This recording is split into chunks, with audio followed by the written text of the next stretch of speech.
Assalamualaikum warahmatullahi wabarakatuh. Sehat selalu buat teman-teman semuanya tanpa terkecuali.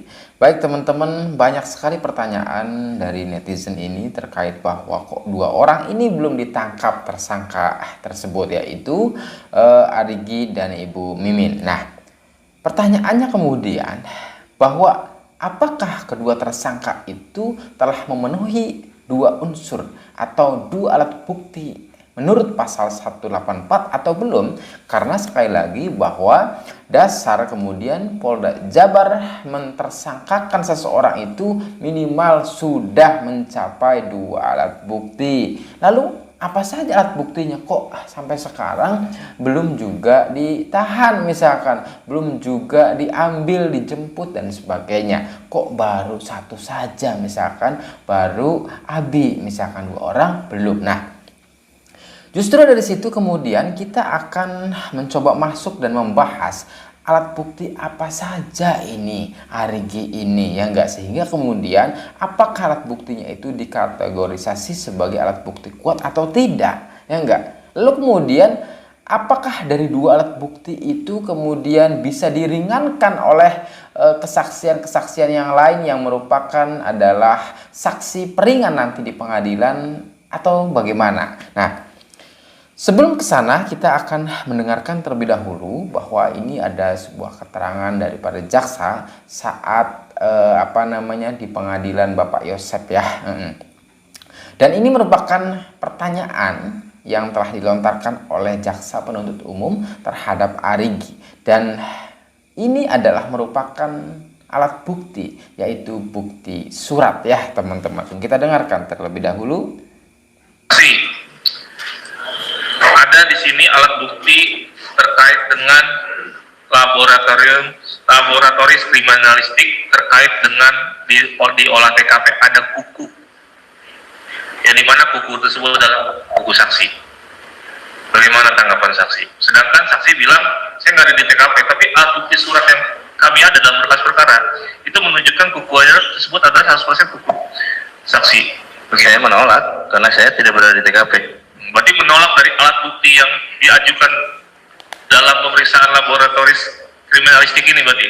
Iya, saya. Uji lab ini loh, ini uji lab loh saksi. Iya, saya karena berada di konten. Ya, karena saksi disumpah, saya harap memberikan keterangan sebenar-benarnya apa yang saksi alami, saksi rasakan, apa yang saksi lihat sendiri. Berarti saksi tidak membenarkan terkait dengan ya alat bukti surat ini.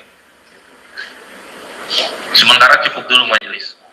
Baik, itu adalah pertanyaan dari JPU terhadap tersangka Arigi, di mana beliau mempertanyakan alat bukti, ya maksudnya, mempertanyakan bahwa saudara Arigi itu kan diambil kukunya, ya enggak, kemudian di lab, ya dicek dan sebagainya, akhirnya itu menunjukkan bahwa kukunya Arigi 100% katanya. Lah, bagaimana pendapat saudara saksi katanya? Ya, saya tidak mengakuinya karena saya merasa tidak di TKP dan sebagainya, seperti itu, ya. Artinya ini merupakan alat bukti surat, ya teman-teman, yang telah dijadikan dasar penersangkaan oleh Polda Jabar, yaitu ternyata kuku Arigi yang telah di laboratorium, ya enggak, yang telah di lab, ya enggak. Nah, itu ternyata jelas menunjukkan 100% kukunya tersangka Arigi. Nah, ini yang pertama. Yang kedua barangkali juga adalah keterangan Danu, di mana dalam pernyataan Danu, baik itu di dalam BAP maupun persidangan dan sebagainya, bahwa ternyata Danu secara kasat mata telah melihat bahwa tersangka Arigi itu benar ada di TKP dan bahkan mempunyai peran signifikan di dalam dalam rangka upaya bersama, yaitu berdasarkan 340 pembunuhan berencana itu. Ini menurut keterangan Danu, baik itu BAP maupun di dalam pengadilan. Nah, itu yang kedua. Kemudian yang ketiga, di dalam fakta persidangan ternyata memang ada salah satu saksi itu yang melihat saudara Arigi itu di sekitar TKP saat itu di Alfa atau Alfa Media. Nanti saya putar lagi rekamannya, ya teman-teman. Nah, saksi ini mengatakan demikian, memang tidak terlalu pagi, sekitar jam 7-an, ya. Tetapi kemudian kalau disinkronisasi dengan pernyataan tersangka tersebut bahwa sampai jam 7 pun belum berangkat kemana-mana, masih di rumah dan sebagainya, masih di counter dan sebagainya, ya teman-teman. Nah, Artinya ada 3 alat bukti yang kemudian dijadikan sebagai dasar oleh Polda Jabar untuk menetapkan bahwa beliau ini sebagai tersangka, kira-kira begitu. Lalu kalau kita komparasikan dengan saksi peringan, katakan ya teman-teman, saksi peringan Arigi itu yang sudah diperiksa di dalam pengadilan juga, misalkan ada Ramdan dan Fadil. Ramdan Fadil ini keduanya menyatakan bahwa Arigi itu ada di konter saat itu ya. Walaupun memang netizen juga mempertanyakan, kan ada CCTV itu di situ. Ketika memang ada di situ, seharusnya yaitu menghadirkan hasil CCTV, rekaman CCTV yang membuktikan bahwa dirinya ada di konter. Memang nanti barangkali ini akan dijawab oleh beliau saat di pengadilan nanti ya teman-teman, agar menjadi terbuka dan transparan. Nah, itu yang pertama. Dan yang kedua yaitu dari saksi peringan Arigi yaitu Fadil dan Ramdan. Kedua, barangkali ini juga menjadi banyak diskusi atau banyak pernyataan yang telah dilontarkan, misalkan ini akan meringankan tersangka Arigi nanti kalau jadi di pengadilan. Apa itu? Yaitu pergerakan dirinya saat kejadian sampai tanggal 18 itu, dimana beliau selalu mengatakan ada lini masa ternyata ya. Nah, lini masa itu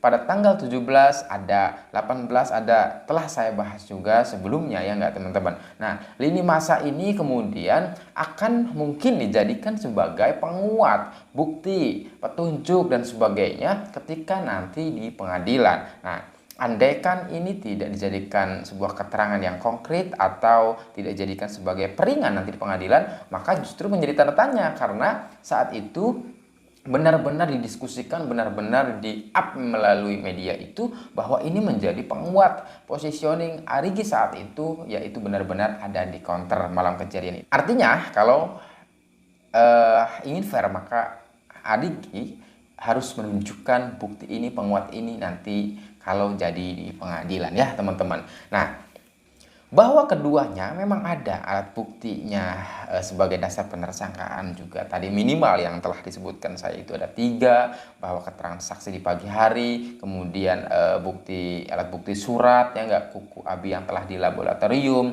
kemudian keterangan Danu, kemudian juga mengetahui peran-peran dan sebagainya, yang disandingkan dengan saksi peringan atau petunjuk peringan, bukti peringan, misalkan lini masa, kemudian Fadil dan Ramdan itu. Nanti kita akan terlihat tuh mana yang kemudian akan bisa memperkuat atau petunjuk menuju sebuah kebenaran sendiri. Saya yakin di dalam persidangan itu nanti sesuatu yang salah itu akan terlihat salahnya, sesuatu yang benar akan terlihat benarnya. Justru di dalam pengadilan, kenapa kita tidak sabar ingin mendengarkan hasil daripada persidangan itu, karena memang di situ jelas nanti akan terbuka kawan. Coba ada JPU, jaksa penuntut umum juga dipertanyakan, dari pengacaranya juga tersangka itu juga banyak mempertanyakan, dan banyak sekali persepsi dan sebagainya. Kemudian hakim juga, kemudian anggota hakim juga ya enggak, tuh banyak memperkaya sebuah pernyataan atas alat bukti, kemudian hal yang memperberatnya, kemudian hal yang meringankan dan sebagainya. Nanti asli, yang salah maka akan terlihat salah, yang benar akan terlihat benar. Justru kita sangat menunggu sekali bahwa persidangan ini akan segera dimulai. Nah, kita tunggu itu. Bahwa ketika 2 alat bukti atau bahkan tadi disebutkan 3, justru ini sangat kuat dan akan kemudian di follow up oleh Polda Jabar, yang kemudian satu persatu seperti kemarin misalkan Abi Aulia sudah di P21-kan ya, akan semakin jelas. Artinya nanti kita akan dengarkan ya enggak perseteruan itu, kita akan mendengarkan hasil daripada persidangan itu yang enggak, semoga menjadi jawaban yang fix dan yang benar untuk kita semuanya, dan akan kita jadikan sebagai sebuah kebenaran yang sebenar-benarnya ya. Terima kasih teman-teman. Wassalamualaikum warahmatullahi wabarakatuh.